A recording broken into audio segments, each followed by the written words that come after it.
Hi, my name is Gisela and I am a PhD student at the University of Nottingham. I am based in the Mixed Reality Lab in the School of Computer Science. In this video, I will briefly present my PhD research as part of the Doctoral Consortium at SIGCHI 2021. My research working title is Designing to Support and Extend the Competencies of People with Visual Impairments, and it has been motivated by the access barriers that remain for them, despite the technological improvements in accessibility and assistive technology.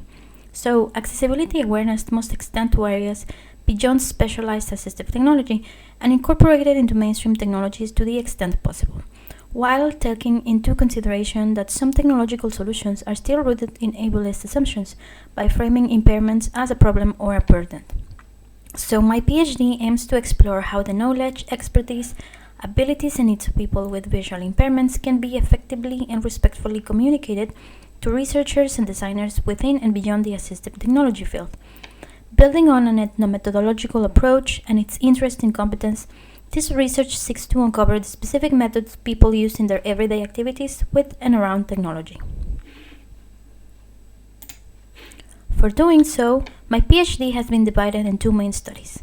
The first one was an in-depth ethnographic study consisting of research immersion at the local charity office and individual sessions with 11 participants, in which I conducted interviews and observation of technology use.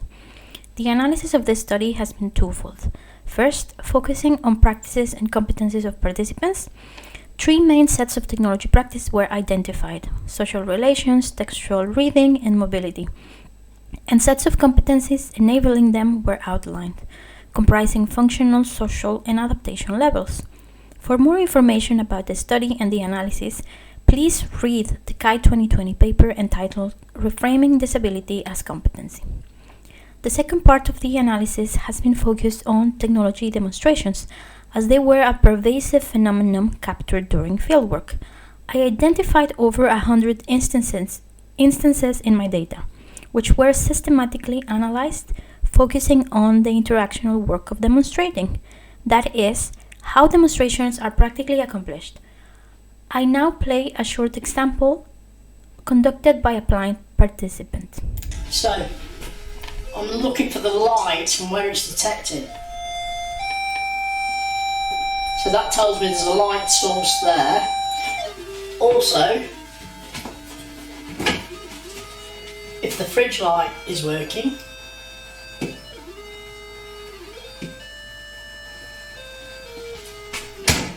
also if you turn the light on, there,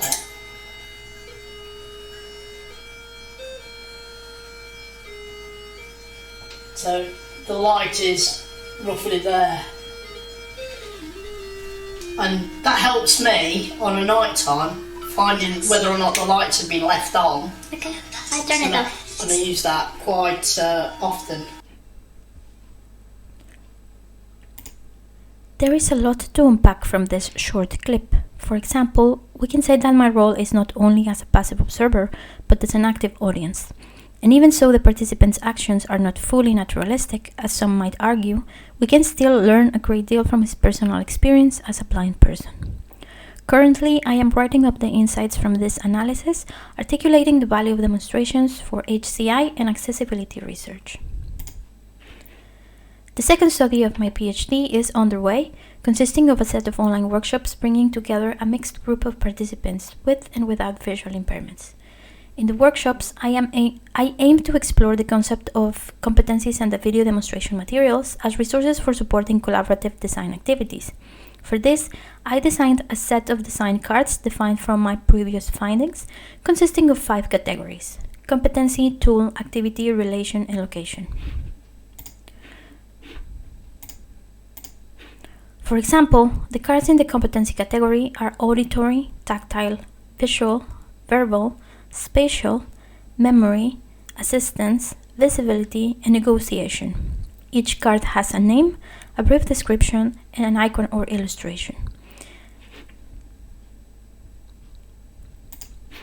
This is work in progress, so feel free to get in touch for any questions or comments. Thank you very much for watching. This PhD is sponsored by Consortium and supervised by Dr. Joel Fisher and Dr. Stuart Reeves.